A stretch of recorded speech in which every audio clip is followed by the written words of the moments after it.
صحابہ کا انداز مجھے اتنا، حدیثوں میں ہم پڑھتے ہیں اتنا خوبصورت انداز، ادب کے حوالے سے انداز۔ حضور اگر کسی سے یہ بھی پوچھتے ہیں نا کہ تمہاری عمر کتنی ہے، تم بڑے ہو یعنی مجھ سے بڑے ہو تمہاری عمر پوچھنا مقصود ہے، اچھا میں اور آپ سے عمر پوچھوں تو آپ بھی یہی کہیں گے کہ حضرت صاحب آپ کی عمر اتنی ہے تو میری اتنی ہے، یعنی عمر میں کوئی بڑا ہے تو وہ کہے گا نا میں بڑا ہوں۔ لیکن حضور اگر کسی صحابی سے یہ پوچھتے ہیں تو پھر آگے صحابہ ادب اس میں بھی اتنا خیال رکھتے ہیں، یہ جواب نہیں دیتے کہ میں بڑا ہوں، بلکہ ایک صحابی کہنے لگے یا رسول اللہ صلی اللہ علیہ وسلم بڑے تو آپ ہی ہیں، میں پیدا پہلے ہو گیا تھا،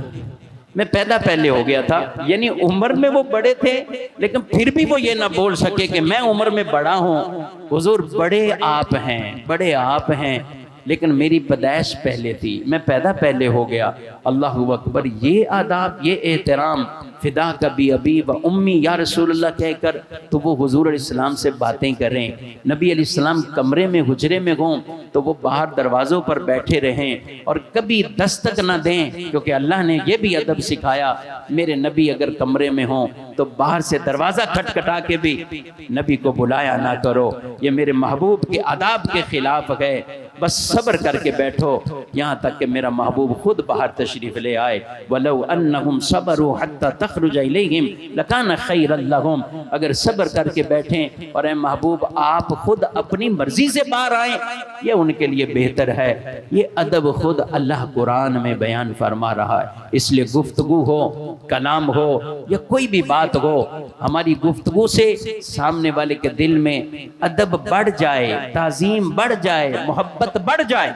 نہ کہ ہماری گفتگو اتنی عامیانہ ہو نبی پاک علیہ السلام کے حوالے سے کہ سامنے والا کہے اچھا ایسے بھی نبی کا، نبی کا یوں تعارف کروایا جاتا ہے، لا حول ولا قوت الا باللہ العلی العظیم۔ نبی صلی اللہ علیہ وسلم کا تعارف ایسے کروائیں جیسے رب نے قرآن میں کروایا ہے اور جیسے صحابہ نے ادب اور آداب یہ بجا لائے ہیں۔ اللہ ہمیشہ ہمیں با ادب رکھے اور با ادبوں کی ہمیں صحبت عطا فرمائے، بے ادبی اور بے ادبوں کی صحبت سے بھی ہمیں محفوظ فرمائے اور ہماری نسلوں کو بھی محفوظ فرمائے۔